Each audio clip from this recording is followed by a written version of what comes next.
नमस्कार। Between the lines with Niranjan में आपका स्वागत है। और आज हम बात करेंगे अवैध घुसपैठ पे जो अमित शाह का अब नया प्रहार है और उसका जो सोर्स कोड है, जहां से अवैध घुसपैठ की जड़ जो है वो उस पे प्रहार करने की बात कर रहा है।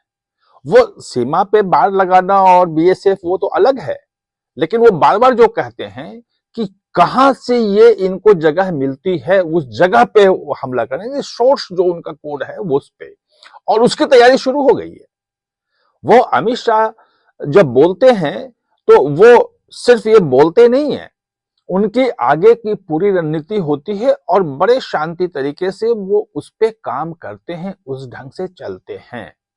ये पूरे मामले को हम समझेंगे कि उन्होंने ऐसा क्या किया है कि जो मुख्य जो केंद्र है घुसपैठ का, वहां उनका हमला होगा। ये पूरी बात को हम निश्चित रूप से समझेंगे, लेकिन उसके पहले आपसे अनुरोध है कि आप हमारे चैनल को सब्सक्राइब कर लीजिए, बेल आइकन बटन दबा दीजिए ताकि आपको नया वीडियो तत्काल मिल सके, उसे देख सके। और हाँ, कमेंट जरूर कीजिएगा, क्योंकि आपके कमेंट महत्वपूर्ण होते हैं, उससे नई जानकारियां भी मिलती हैं और नए पर्सपेक्टिव भी मिलते हैं। तो दरअसल था क्या कि दिल्ली पुलिस ने, मैं विस्तार से थोड़ा समझिएगा कि अमित शाह कैसे खेल करते हैं, यह समझना जरूरी है। तो पहले क्या था कि पिछले साल अप्रैल में दिल्ली पुलिस में स्पेशल सेल में एक एफआईआर दर्ज हुई, और वो दर्ज हुई एफआईआर कि जो ड्राइव चल रहा था दिल्ली पुलिस का कि बांग्लादेशी घुसपैठियों की पहचान करके उनको वापस भेजने का, वो एफआईआर की मदद से ये कहा था कि 2000 से अधिक बांग्लादेशी घुसपैठियों को पकड़ के भेजा गया। उसमें बहुत सारी चीजें सामने आई, वो सब आपको पता है, उसमें मैं नहीं जाऊंगा। लेकिन उसमें एक जो बात आई कि भाई ये तो घुसपैठ जो हो रहा है, ये आ कैसे रहे हैं, इनको कैसे पता है कि दिल्ली की झुग्गी झोपड़ी में आके रहना है, यहां रुकना है, यहां पे करना है, यहां काम करना है। कोई ना कोई गिरोह तो है।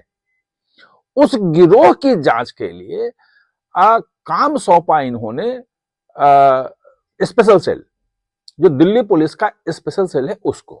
उसने अप्रैल पिछले साल मतलब 2025 में एफआईआर दर्ज की, उसकी जांच शुरू की कि भाई ये रैकेट कहां से है। और वो रैकेट की जांच जब शुरू की तो सिर्फ दिल्ली ही नहीं, ये पता चला कि ये रैकेट का जो सोर्स है वो पश्चिम बंगाल का वो इलाका, मुर्शिदाबाद का, मालदा का, 24 परगना का, वो जो बॉर्डर सटा इलाका है, वहां असली सोर्स है। और वहां से ये सिर्फ दिल्ली नहीं आ रहे हैं, रोहिंग्या को तो कश्मीर तक पहुंचाया जा रहा है, केरल तक पहुंचाया जा रहा है, तमिलनाडु में बांग्लादेशी मिल रहे हैं और बड़ी संख्या में बांग्लादेशी वहां पे हैं। कहा जाता है कि जो गारमेंट फैक्ट्रियां हैं उसमें अवैध बांग्लादेशी घुसपैठिए बड़ी संख्या में काम कर रहे हैं। इसी ढंग से केरल में जो खेती है उसमें बड़ी संख्या में बांग्लादेशी घुसपैठिए काम करने पहुंच गए हैं। और इनको पहचानना बड़ा मुश्किल होता है, क्योंकि बोलते बांग्ला है, भाषा तो एक ही है, और इनके पास आधार भी होता है, जन्म प्रमाण पत्र बना लेते हैं, डॉक्यूमेंट्स इनके पास होते हैं। और उसमें जो गलतियां हो जाती हैं कई बार कि हो सकता है कि सचमुच का जो पश्चिम बंगाल का रहने वाला हो वो बांग्लादेशी समझ के डिपोर्ट हो जाता है। और हंगामा जो ममता बनर्जी वहां कर रही है कि देखिए बांग्ला भाषियों के खिलाफ भाजपा शासित राज्यों में ये व्यवहार हो रहा है, उनको मारा पीटा जा रहा है, बांग्लादेशी कह करके उनको भगाया जा रहा है और उनको डिपोर्ट किया जा रहा है। अधीर रंजन चौधरी प्रधानमंत्री से मिल लिए इस मुद्दे पे आके, कांग्रेस के बड़े नेता हैं वो, तो वो प्रधानमंत्री से आके मिल लिए कि भाई ये बांग्ला भाषी जो लोग हैं उनके साथ जो भाजपा शासित राज्यों में दुर्व्यवहार हो रहा है वो रोका जाए। लेकिन अब अमित शाह ने क्या किया है कि आपको समझना जरूरी है। अभी एमएचए ने 2 दिन पहले एनआईए को चिट्ठी लिखी है और कहा है कि ये जो केस है जो स्पेशल सेल दिल्ली का कर रहा है, ये दिल्ली पुलिस के बस की बात नहीं है, क्योंकि रैकेट जो है सोर्स है पश्चिम बंगाल में और वहां इसके सब डॉक्यूमेंट तैयार हो रहे हैं।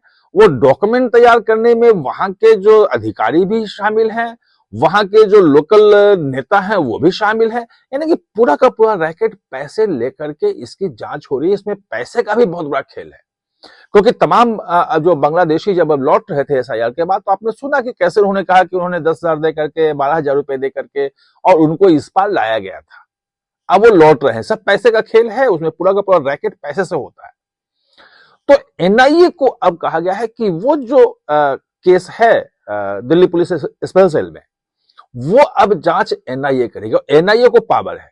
एनआईए का मतलब यह है कि वो राष्ट्रीय सुरक्षा आतंकवाद के खिलाफ जांच के लिए बनी एजेंसी है और वो नक्सल की भी जांच करती है, वो नक्सल मामलों को भी, क्योंकि नक्सल को भी राष्ट्रीय सुरक्षा पे खतरा बताया गया है। अब ये राष्ट्रीय सुरक्षा को खतरे में रखते हुए ये बांग्लादेशी घुसपैठिए राष्ट्रीय सुरक्षा पे खतरा है। जो अमित शाह ने 30 दिसंबर को कोलकाता में प्रेस कॉन्फ्रेंस में कहा कि ये सिर्फ पश्चिम बंगाल के नहीं बल्कि राष्ट्रीय सुरक्षा के लिए खतरा है, तो राष्ट्रीय सुरक्षा को देखते हुए सुनिश्चित करने के लिए इसकी जांच एनआईए को सौंपी गई। एनआईए को कहा कि आप जांच करो और एनआईए के पास पावर यह है कि किसी भी राज्य में जाके कहीं भी वो जांच कर सकती है।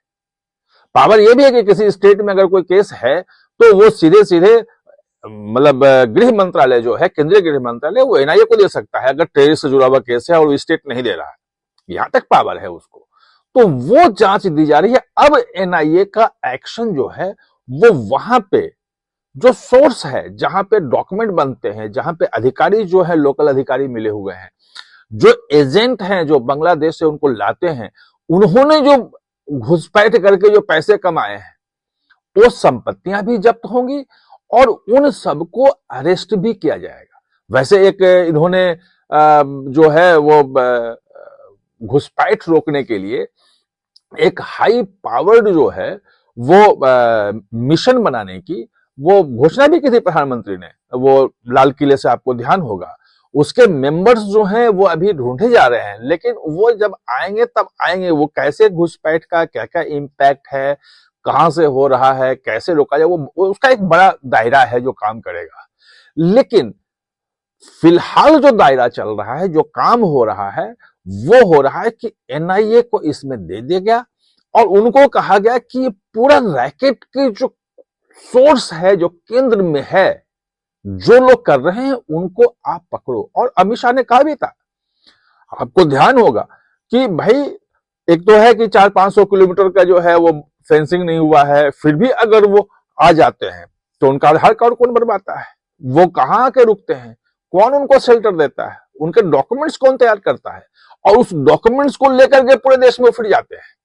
यानी कि जब तक वो डॉक्यूमेंट्स बनाने वाले के, उनको शेल्टर देने वाले को सीमा के इस पार उन पे कार्रवाई नहीं होगी, तब तक ये बांग्लादेशी घुसपैठिए आते रहेंगे।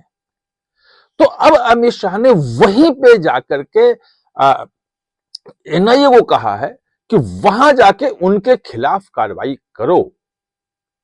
आप हमारे साथ जुड़े, इसके लिए बहुत बहुत धन्यवाद। और हां, चैनल को सब्सक्राइब करना ना भूलें, इसका बेल आइकन दबाएं ताकि नया वीडियो कोई भी आए तो उसका नोटिफिकेशन समय पे आपको मिल जाए।